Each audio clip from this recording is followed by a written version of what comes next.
لا نضيع أجر من أحسن عملا. صدق الله العظيم وصدق رسوله النبي الأمين المكين المبين الكريم، ونحن على ذلك لمن الشاهدين والشاكرين والحامدين والحمد لله رب العالمين. بعد توحید کے متوالوں، شمع قوت کے پروانوں، غوث و خواجہ و رضا کے دیوانوں، قرآن عظیم کی فداکاروں، شہداء ملت کے جارثاروں، اولیاء امت کے طلبگاروں، مسلک حق یعنی مسلک امام محمد رضا خان فاضل بریلوی پر قائم و دائم رہتے ہوئے زندگی گزارنے والوں، آئیے کچھ سننے اور سنانے سے قبل حسب معمول ساری کائنات کے پھول اللہ کے رسول کی بارگاہ ناز میں درود و سلام کی ڈالی نچھاور کریں، پڑھیں باواز اللہم صلی اللہ سیدنا شفیعنا حبیبنا محمد بارک وسلم صلاۃ و سلام علیک یا رسول اللہ صلی اللہ علیہ وسلم. غافل انسان اپنے رب کو یاد کر، غافل انسان اپنے رب کو یاد کر، دل کی اجڑی بستی کو آباد کر، دل کی اجڑی بستی کو آباد کر. ڈرنا ہے تو ایک اللہ وحدہ لا شریک سے ڈر، ڈرنا ہے تو ایک اللہ وحدہ لا شریک سے ڈر، مرنا ہے تو اس رب کعبہ کی راہ پر مر، مرنا ہے تو اس رب کعبہ کی راہ پر مر. اور رکھ اس رب تعالیٰ کی رضا پر اپنی نظر، رکھ اس رب تعالیٰ کی رضا پر اپنی نظر، پھر یہ ساری دنیا وما فیہا تیری ہے، پھر یہ ساری دنیا وما فیہا تیری ہے. جو ڈرے حق سے ہر ایک شے اس سے ڈرے، جو ڈرے حق سے ہر ایک شے اس سے ڈرے، اس کی آگے ہر ایک دشمن غلام بن کر جھکے، اس کی آگے ہر ایک دشمن غلام بن کر جھکے. اور جس کے دل میں نہ ہو الفت نماز کی، جس کے دل میں نہ ہو الفت نماز کی، ہے بلا شک وہ دل قابل نار کی، نار گزر ہے بلا شک وہ دل قابل نار کی.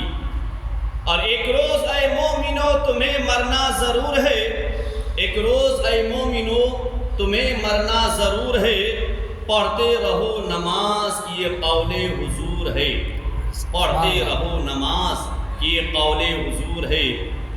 توبہ کرو خدا را نمازیں پڑھا کرو، توبہ کرو خدا را نمازیں پڑھا کرو، مکر و فریب سے ہر دم بچا کرو، مکر و فریب سے ہر دم بچا کرو.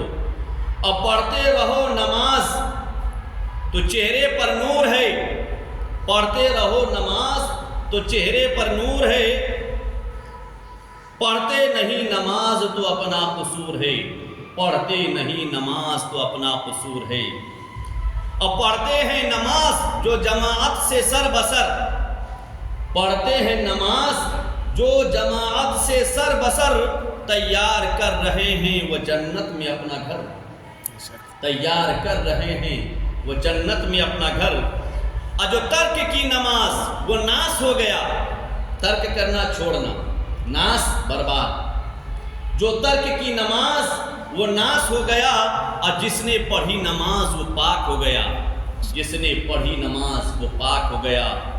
اور پڑھتے رہو نماز تو یہ بہتر کام ہے، پڑھتے رہو نماز تو یہ بہتر کام ہے، دین رسول پاک کا اس سے قیام ہے، دین رسول پاک کا اس سے قیام ہے.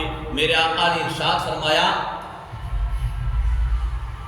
کہ جس نے نماز کو قائم کیا اس نے دین کے کھمبے کو قائم کیا، اور جس نے نماز کو چھوڑ دیا اس نے اپنے دین کو اٹھا دیا.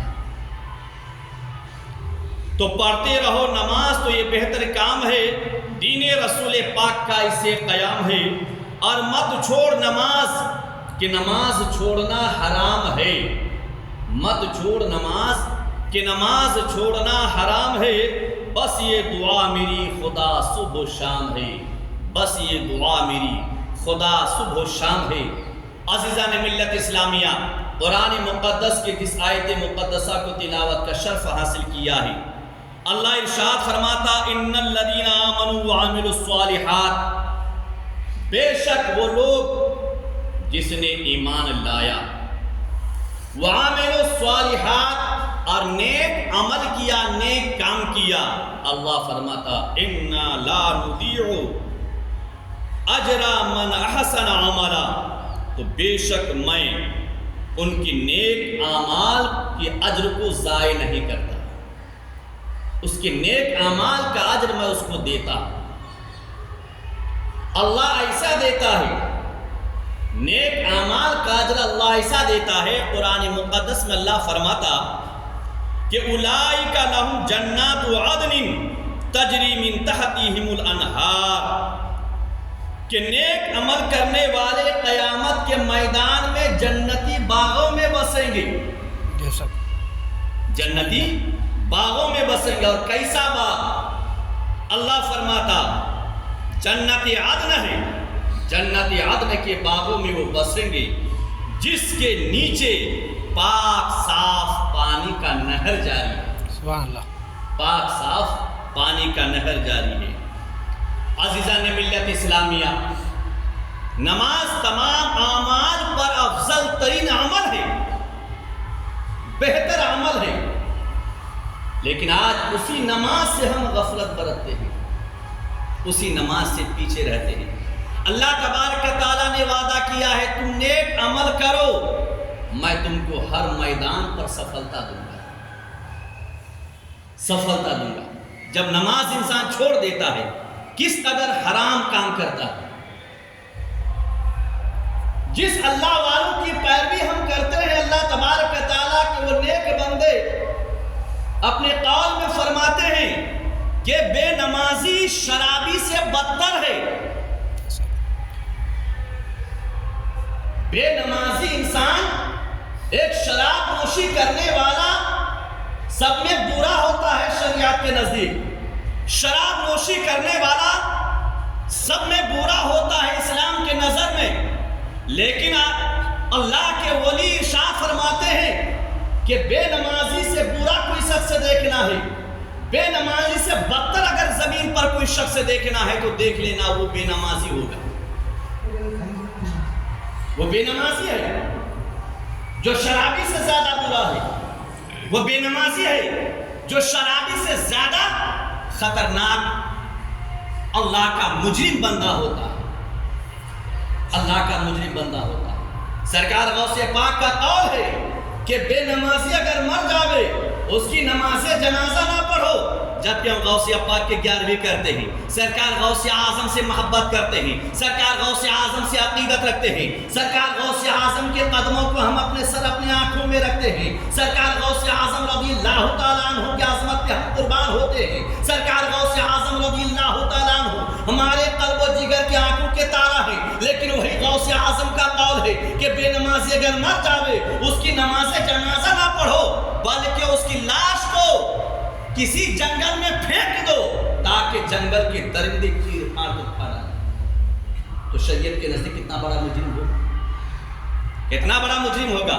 لیکن وہی بندہ مومن، وہی نبی کا دیوانہ، وہی آمینہ کے لال کا پروانہ، وہی رسول کرم کا شہدائی اگر 5 وقت کی نماز کی پابندی کرتا ہے، 5 وقت کی نماز کو پابندی کے ساتھ ادا کرتا ہے، نماز فجر میں خدا کے گھر میں حاضری دیتا ہے، نماز ظہر میں خدا کے گھر میں حاضری دیتا ہے، نماز عصر میں خدا کے گھر میں حاضری دیتا ہے، نماز مغرب میں خدا کے گھر میں حاضری دیتا ہے۔ جب 5 وقت اللہ کے گھر میں حاضری دیتا ہے تو 5 وقت کی نماز کو آقائے دو جہاں، مالک کون و مکان، مالک بحر و بر، حاکم خوشگوار، صاحب انا اعطیناک الکوثر، جناب احمد مصطفیٰ محمد مصطفیٰ صلی اللہ تعالی وسلم نے ایک پاک صاف شفاف نہر سے تشبیہ دیا ہے، نہر سے تشبیہ دیا ہے۔ میرے آقا فرماتے ہیں، صحیح بخاری کی حدیث ہے، عن ابی ہریرہ قال قال رسول اللہ صلی اللہ علیہ وسلم ارأیتم لو ان نہرا بباب من احدکم یغسل فیہ کل یوم 5 هل یبقى من درنہ شیء؟ قالوا لا یبقى من درنہ شیء۔ فقال رسول اللہ صلی اللہ علیہ وسلم کذالک مثل الصلوات الخمس یمحو اللہ بہن الخطایا. آقا کامل نے ارشاد فرمایا دیوانوں کا مجمع ہے، صحابہ کرام کا مجمع ہے، جمع غفیر ہے. آقا خطاب فرما رہے ہیں، میرے آقا نے ارشاد فرمایا اے میرے دیوانوں سنو، اگر تمہارے گھروں میں سے کسی کے گھر کے سامنے سے ایک نہر جاری ہو، صاف شفاف پانی کا نہر جاری ہو، اس نہر میں کوئی بندہ مومن روزانہ 5 دفعہ غسل کرے تو کیا اس کے جسم پر میل باقی رہے گا؟ روزانہ 5 دفعہ نہائی. قالوا یا رسول اللہ لا یبقى من درنہ شیء.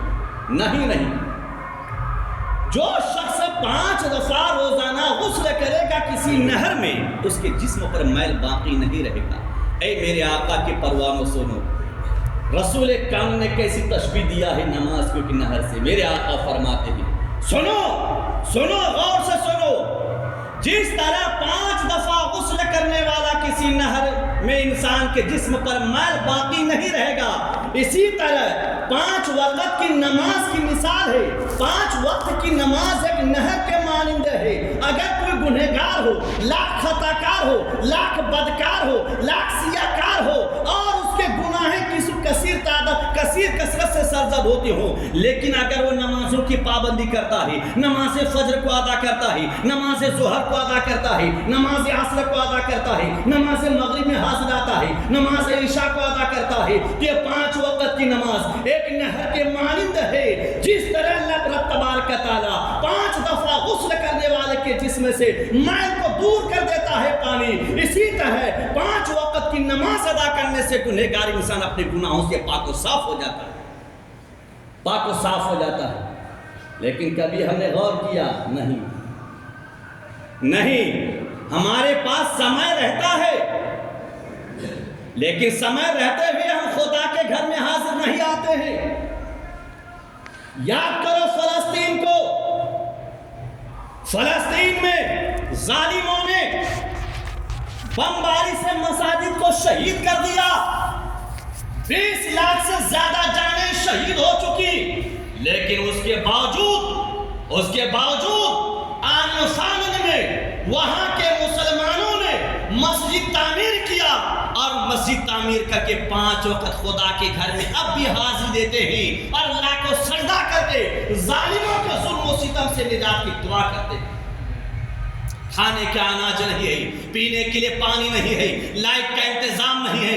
آج ہم بھارت کے مسلمان کیسے ہیں؟ ہمارے پاس وقت رہتا ہے، اذان کو سنتے ہیں، مؤذن کے صدا کو سنتے ہیں، مؤذن کے پکار کو سنتے ہیں. ہمارے پاس سمے رہتا ہے، لیکن سمے رہتے ہوئے ہمارے دلوں میں شیطان نے ایسا گھر کر لیا ہے کہ مؤذن کے صدا کو سن کر بھی ہمارے قدم خدا کے گھر کے جانب نہیں ہوتا. اللہ فتح کیسے دے؟ آج نمرود اور شداد فرعون پیدا ہو چکے ہیں. نمرود اور شداد فرعون ظلم کھا رہا ہے، لیکن ان ظلموں کو بھی دیکھ کر ہم سبق نہیں لیتے ہیں کہ نمرود اور شداد کے ظلم سے ہم نجات کیسے پائیں گے. اگر نجات ہے خدا کے گھر میں آ جاؤ، نجات چاہتے ہو خدا کے گھر میں آ جاؤ، امن و امان چاہتے ہو خدا کے گھر میں آ کر نمازوں کی پابندی کرو، امن و امان چاہتے ہو اللہ کے گھر میں آ جاؤ، 5 وقت کی پابندی کے ساتھ نمازوں کو ادا کرنے والا بن جاؤ. قسم رب کعبہ کی، جس دن مسلمان 5 وقت کی نماز کو پابندی کے ساتھ ادا کرے گا، میرے نبی کا قول ہے، اللہ کا فرمان ہے، دنیا آسمان بدل سکتا ہے، زمین اپنے جگہ کو چھوڑ سکتی ہے، لیکن رب تبارک تعالیٰ کا کلام بدل نہیں سکتا. آمینہ کے لال کا قول کبھی جھوٹ نہیں ہو سکتا. آج بھی ہو جو ابراہیم سے ایمان پیدا آج کر سکتی ہے انداز گلستہ پیدا. آج بھی مسلمان قوم بچہ اگر نمازی بن جاوے، خدا کے گھر میں حاضر دینے والا بن جائے، اللہ سے دعا کرے، قسم رب کعبہ کی برکات منبر رسول سے ذمہ داری کے ساتھ کہے گا کہ رب تبارک تعالیٰ آج بھی ظالموں کو مسلمانوں کے سامنے جھکنے پر مجبور کرے گا. آج بھی وہ ہمارے سامنے گھٹنا ٹیکے گا، لیکن ہم میں وہ اوصاف نہیں. ہم نے اپنے آپ کو نہیں بدلا، ہم سب بدل لیے. ہم نے اپنا طور طریقہ بدل لیا، ہم نے غیروں کے رسم و رواج کو اختیار کر لیا، اپنا رسم رسم و رواج کو چھوڑ دیا، ہم رسم و رواج کو بدل لیے لیکن خود کو نہیں بدلا۔ جو قوم اپنے آپ کو نہ بدلے وہ قوم کبھی فلاح اور بہبودی کا سپنا نہ دیکھے، سپنا نہ دیکھے۔ میرے عزیزو، آقا کون فرماتے ہیں ان ابی ذر ان النبی صلی اللہ علیہ وسلم خرج زمن الشتاء والورق يتهافت فاخذ بغصنين من شجرة فقال یا ابا ذر قلت لبیک یا رسول اللہ صلی اللہ علیہ وسلم وقال رسول اللہ صلی اللہ علیہ وسلم ان العبد عبد المسلم لا يصلي الصلاة يريد بها وجه الله فتحافت ذنوبه كما يتحافت هذا الورق عن هذه الشجرة۔ میرے آقا نے ارشاد فرمایا، مسلم شریف کی حدیث پاک ہے، آمنہ کے لال عبداللہ کے نور نظر، ایک سمے پتجھڑ کا موسم تھا، میرے آقا اپنے کاشانۂ اقدس دولت کا دا سے باہر تشریف لے گئی۔ پتجھڑ کا موسم تھا، آقا کونین ایک درخت کے نیچے تشریف فرما بھی اور اپنے دست مبارک سے اس درخت کی ٹہنی کو پکڑے اور حرکت دی۔ فجعل ذلك الورق يتحافت، جب آقا نے اس جھاڑ کے ٹہنی کو حرکت دیے تو کثرت سے پتے جھڑنے لگے۔ جب پتے جھڑنے لگے آقا نے کیا ارشاد فرمایا؟ آقا فرماتے یا ابا ذر قلت لبیک یا رسول اللہ، فقال رسول اللہ، تو اللہ کے نبی نے ارشاد فرمایا اے ابو ذر ان العبد المسلم لا يصلي الصلاة يريد بها وجه اللہ۔ اے ابو ذر سن، اگر کوئی بندہ مومن اللہ کے سامنے سربا سجود ہوتا ہے، 5 وقت اپنے معبود حقیقی کو سجدہ کرتا ہے اور اس سے اللہ کی رضا چاہتا ہے، یرید بہا وجہ اللہ، اس سجدے سے اللہ کی رضا چاہتا ہے، تو میرے آقا فرماتے ہیں فتحافت ذنوبہ کما یتحافت ھذا الورق عن ھذہ الشجرہ۔ اے ابو ذر، تو اس بندہ مومن کے زندگی کے گناہ اس قدر جھڑتا ہے کہ جیسا کہ تم دیکھ رہے ہو اس جھاڑ سے پتے جھڑ رہے ہیں۔ انسان کا گناہ نماز سے کس قدر جھڑتا ہے۔ اے میرے نبی کے دیوانوں، اے میرے نبی کے پروانوں، آج بھی غفلت کے پردے کو اپنے آنکھوں سے ہٹاؤ، آج بھی دل میں خوف خدا پیدا کرو، خشیت الہی پیدا کرو، عشق رسول دل میں پیدا کرو، نبی کی محبت دل میں پیدا کرو، اور محبت نبی کو لے کر، خوف خدا کو لے کر اور اللہ والوں کی شعار کو لے کر خدا کے گھر کے جانب بڑھو، برائی سے باہر آ جاؤ، غفلت سے باہر آ جاؤ، اندھیرے سے باہر آ کر اللہ کے گھر میں سجدہ کرنے والا بنو، خود کے لیے فلاح اور بہبودی کی دعا کرو اور اپنے تمام مومن بھائیوں کے لیے بھی ان کے بھی حق میں فلاح اور بہبودی کی دعا کرو۔ اللہ تبارک تعالیٰ ہمیں فتح عطا فرمائے گا، نصرت بھی دے گا، دشمنوں پر غلبہ بھی عطا فرمائے گا، امن و امان کی زندگی ملے گا۔ سبق لو فلسطین والوں سے، موبائلوں میں برے پکچروں کو دیکھتے ہو، ذرا غور کرو فلسطین کے حالات پر کیا حال ہے، لیکن اس کے باوجود بچہ نمازی، پینے کے لیے پانی نہیں ہے۔ ایک بچہ جبکہ کھانا تقسیم ہو رہا تھا، گھر سے ایک بچہ نکلا کٹورے کو لے کے دوڑا، لیکن جاتے جاتے کھانا ختم ہو گیا، آنکھوں سے آنسو جاری ہے، بچہ زار و قطار رو رہا ہے، لیکن بازو میں ایک دوسرا بچہ کھانا لے کر جا رہا تھا۔ جب اس بچہ نے دیکھا کہ یہ خالی ہاتھ جا رہا ہے، اس نے اپنے کھانے میں سے اس بچے کو دے دیا۔ ہم کیا کر سکتے ہیں؟ ہم کیسے اپنے حالات کو بدل سکتے ہیں؟ اگر خود کو نہ بدلا تو پھر خیر نہیں ہے، خیر نہیں ہے۔ حالات کو دیکھ کر اپنے آپ کو بدلو۔ فجر کی آذان ہوتی ہے، آپ اپنے بستروں میں سو جاتے ہیں، کیا آذان کی آواز آپ کے کانوں سے نہیں ٹکراتی ہے؟ آپ بستروں کو چھوڑ نہیں سکتے؟ کیسے ہم غلبہ حاصل کیسے کریں گے؟ کیا سو کر؟ کیا برائی میں مشغول رہ کر؟ نہیں۔ اگر فلاح چاہتے ہو تو نماز کی پابندی کرو اور اپنے بچوں کے حالات پر بھی غور کرو، علم سے آشنا کرو، دینی دنیاوی تعلیم سے اسے لیس کرو، اسے اسلام کا سپاہی بناؤ، دین کا غازی بناؤ، جب جا کر دین آگے بڑھے گا۔ دین کا کام کرو، جب فلاح ملے گی، جب اللہ تبارک و تعالیٰ غلبہ دے گا، یوں ہی اگر ہم اعمال خیر سے اگر دور رہے تو کبھی فلاح نہیں ملے گا، ہمیشہ ہم کو ظلم و ستم کا شکار بننا پڑے گا۔ ارے مسلمان تو وہ تھے کہ جس نے ظلم کو مٹایا ہے، ظالم کو بھی مٹا کر زمین پر امن و امان پھیلایا ہے، لیکن آج وہی مسلمان دو چار ہے حالات سے، آج وہی مسلمان مجبور ہیں۔ میرے عزیزوں، میرے آقا فرماتے ہیں، میرے آقا فرماتے ہیں عن عبداللہ ابن عمر بن العاص قال سمعت رسول اللہ صلی اللہ علیہ وسلم یقول انہ ذکر الصلاة یوما فقال رسول اللہ صلی اللہ علیہ وسلم من حافظ علیہا کانت لہ نورا وبرہانا ونجاتا یوم القیامہ ومن لم يحافظ عليها فلم تكن له نورا ولا برهانا ولا نجاتا فكان يوم القيامة مع قارون وفرعون وهامان وأبي بن خلف۔ آقا فرماتے ہیں، حضرت عمر بن عاص رضی اللہ تعالیٰ عنہ سے روایت ہے، وہ فرماتے ہیں کہ ایک روز امام الانبیاء، دونوں جہاں کے تاجدار مالک کے کون و مقام، نماز کی فضیلت کو بیان کر رہے تھے، نماز پر آپ واز فرما رہے تھے، میرے نوجوانوں سبق لو، اپنے آپ کو بدلو، آج نہیں بدلا تو کب بدلے گا؟ اور جتنے بھی بوڑھے ہیں، جوان ہیں، بچے ہیں، غور کرو، 24 گھنٹے میں سے 1 گھنٹہ خدا کے دین کے لیے دو، غور کرو، سوچو ہم کون سا کام کریں گے اسلام آگے بڑھے گا، ہم کون سا کام کریں گے کہ میرا اسلامی بھائی آگے بڑھے گا، ہمیں کون سا قدم اٹھانا چاہیے کہ آج مسلم سماج میں جو غریب طبقے کے ہیں وہ آگے بڑھے گا، ہم کون سا ایسا کام کریں کہ آج مسلم سماج میں بے شمار لڑکیاں بن بیاہے ہیں، ان کے رشتے نہیں آ رہے، وہ لڑکیاں اٹھیں گی کیسے، ہمیں کون سا قدم اٹھانا چاہیے؟ ہم کبھی اپنے دین کے لیے غور کیے نہیں، صرف اپنے آپ کے لیے سوچتے ہیں مجھے کیسے ملے گا۔ تو ایسا سوچنا تو ایک جانور ہے کہ جانور بھی اپنے استبل سے نکلتا ہے، دن بھر چل کر اپنے پیٹ کو بھر کر اپنے استبل میں حاضر آتا ہے۔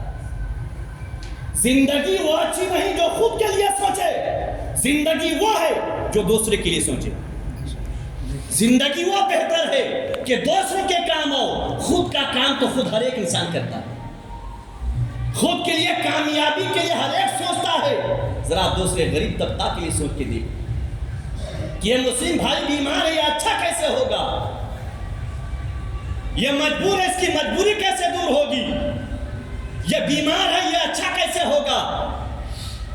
آج مسلم سماج میں جتنی بھی خرابیاں ہیں، ان خرابیوں کی ان کی نحوست ہے، یہ نحوست اس کی ہے کہ آج مسلمان لاچار نظر آتے ہیں، مجبور نظر آتے ہیں، وہ سر نہیں اٹھا سکتا۔ یہ ایک وقت تھا کہ یہی قوم لاکھوں پر غلبہ حاصل کیا تھا، آج لاکھوں ہو کر کے قلت کے سامنے چھپ جاتے ہیں۔ وجہ کیا ہے کہ ہم نے اپنے آپ کو نہیں بدلا۔ علماء چیخ چیخ کر بولتے ہیں کہ آ جاؤ خدا کے گھر کو آباد کرو، بال بچوں کو نمازی بناؤ، ماں بہنوں کو نمازی بناؤ، گھروں کو گھروں میں نماز کا ماحول بناؤ، دینی ماحول بناؤ۔ ہم نے اپنے دین کی اسٹڈی نہیں کیا، نہ ہی اپنے دین کو پڑھنے کی کوشش کیا۔ ہم غلط لیکچر پڑھتے ہیں، غلط کتابیں پڑھتے ہیں، ناولیں پڑھتے ہیں، لیکن کبھی اپنے دین کو پڑھنے کی کوشش نہیں کیا، اپنے مذہب کو پڑھنے کی اور سمجھنے کی کوشش نہیں کیا، تو کیسے کامیابی ملے گی؟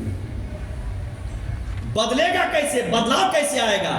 میرے آقا فرماتے ہیں کہ ایک دن رسول کون صلی اللہ علیہ وسلم آپ نماز کی اس فضیلت کو بیان کر رہے تھے۔ میرے آقا نے فرمایا من حافظ علیہا کانت لہو نور و برہان و نجات یوم القیامہ، کہ جس نے 5 وقت کی نماز کی حفاظت کیا، 5 وقت کی نماز کو پابندی کے ساتھ ادا کرنے والا بن گیا، یہی نماز میرے آقا فرمایا کانت لہو نور، قیامت کے میدان میں پل صراط میں نور کا کام کرے گا، وہ برہان اور رب کے سامنے برہان بنے گی۔ یہی نماز نمازی کے تعلق سے اللہ کے بارگاہ میں جھگڑے گی، اور سفارش کر کے یہی نماز اسے جنت الفردوس میں داخل کرے گی. کانت لہو نوروں و برہانوں و نجاتن یوم القیامہ. اور قیامت کا میدان جب سجے گا، حشر کا میدان جب برپا ہوگا، ہر ایک حیران و پریشان ہوں گے، ہر ایک اپنے فکر میں ہوں گے، ہر ایک دھوپ سے پریشان ہوں گے، ہر ایک اس وقت میدان محشر میں حیران و پریشان ہوں گے، اور زبانیں باہر آ جائیں گی پیاس سے گنہگاروں کے. گنہگار جو ہوں گے، جو خطاکار ہوں گے، جو بدکار ہوں گے، جو سیاکار ہوں گے، حشر کے اس میدان میں تپتے ہوئے دھوپ سے بےتابی کے عالم میں پھریں گے. لیکن اگر دنیا میں نماز کو پابندی کے ساتھ ادا کیا ہے، اللہ کو سجدہ کیا ہے، رب کے سامنے جھکا ہے، تو یہی نماز قیامت کے میدان میں آقا کانین فرماتے ہیں وہ برہانوں و نجاتن یوم القیامہ، کہ قیامت کے تمام پریشانی سے نجات دلا کر جنت الفردوس میں لے کے جائیں. تمام حشر کے پریشانی سے نجات دیں. اور آقا فرماتے ہو من لم یحافظ علیہا لم تکن لہ نورا ولا برہان ولا نجاتن. اگر دنیا میں نماز کی پابندی نہیں کیا، نماز کو ادا کرنے والا بن کے نہیں رہا، خدا کے گھر کو سجدوں سے آباد نہیں کیا، اپنے گھر میں سجدہ نہیں کیا، ماں بہنوں کو سجدہ کرنے والا نہیں بنایا، گھروں میں اسلامی ماحول نہیں قائم کیا، اور اپنے بچوں کو دین کی تعلیم سے آراستہ نہیں کیا، بچے کو نمازی نہیں بنایا تو اس کا وبال باپ کے سر ہوگا، بچی کو نمازی نہیں بنایا تو اس کا وبال ماں کے سر ہوگا. اگر گھر میں اسلامی ماحول نہیں رہا، نماز سے دور رہا، تو یہ نماز نہ قیامت کے میدان میں اس کے لیے نور بنے گی، نہ دلیل بنے گی، نہ نجات کا ذریعہ بنے گی. بلکہ آقا فرماتے ہیں ایسے مسلمانوں کا، ایسے کلمہ پڑھنے والوں کا، ایسے کلمہ پڑھنے والوں کا آقا فرماتے ہیں فکانا یوم القیامت ما قارون و فرعون و حامان و ابی بن خلف، کہ قیامت کے میدان میں مومن ہے لیکن اس کا حساب و کتاب قارون کے ساتھ کیا جائے گا، مسلمان ہے لیکن اس کا حساب و کتاب فرعون کے ساتھ ہوگا، مومن ہے لیکن اس کا حساب و کتاب حامان کے ساتھ ہوگا، مومن ہے لیکن حشر کے میدان میں اس کا حساب و کتاب ابی بن خلف تاجر مکہ کے ساتھ ہوگا. آخر وجہ کیا ہے کہ مسلمان ہو کر، کلمہ پڑھنے والا ہو کر، مومن ہو کر اس کا حساب و کتاب قیامت کے میدان میں فرعون کے ساتھ کیا جائے، حامان کے ساتھ کیا جائے، اور حامان کے ساتھ کیا جائے، تاجر مکہ ابی بن خلف کے ساتھ کیا جائے. کس چیز نے اس کو جہنمیوں کے صف میں کھڑا کیا؟ وہ کون سی چیز تھی جو اسے جہنمیوں کے صف میں کھڑا کر دیا؟ وہ کون سی صفت تھی جو اسے تھا جنتی لیکن جہنمیوں کے صف میں کھڑا کر دیا؟ جہنمیوں کے صف میں حساب و کتاب کیا جا رہا ہے، آخر وہ کون سی صفت ہے؟ تو میرے عزیزوں، آقا کے پروانوں، غوث و خواجہ کے دیوانوں، وہ صفت، وہ چیز ہے نماز سے دور ہو کر زندگی گزارنا، نماز کو چھوڑ کر دنیا کمانا، نماز کو چھوڑ کر دنیا میں ڈوب جانا. یہی ڈوبنا، دنیاوی تخیلات میں ڈوب کر زندگی گزارنے والے کا حشر قیامت کے میدان میں کافروں کے ساتھ کیا جائے گا، حامان کے ساتھ کیا جائے گا، فرعون کے ساتھ کیا جائے گا، نمرود کے ساتھ کیا جائے گا، اور تاجر مکہ ابی بن خلف کے ساتھ کیا جائے گا. میرے عزیزوں، اللہ فرماتا کہ اگر کوئی نیک عمل کرنے والا ہوگا اس کا نیک عمل میں برباد نہیں کرتا. تو برکات